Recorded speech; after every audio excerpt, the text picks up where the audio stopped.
把车前草放进蒸锅里，再搭配一块生姜，这好处啊多到说不完。兄弟姐妹们，这车前草啊，在农村房前屋后、田间地头到处都是。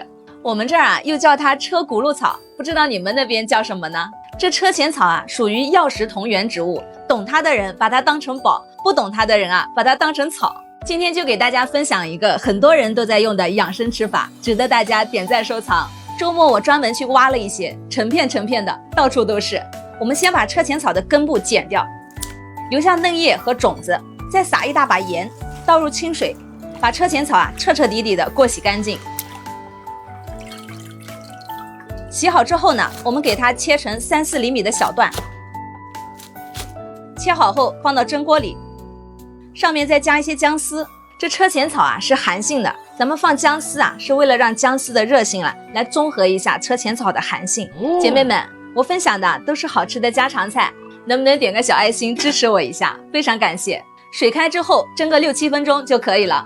蒸好以后，等不烫手了，咱们把它里面的水分给挤干。好的呢。然后放到锅里，开小火，不停地翻炒。好的。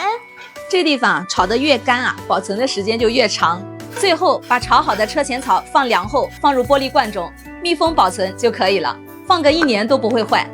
每次喝的时候啊，取上一点，加几粒枸杞，冲入开水，微微放凉后就可以喝了。口感特别清香，关键是啊，喝了好处特别多。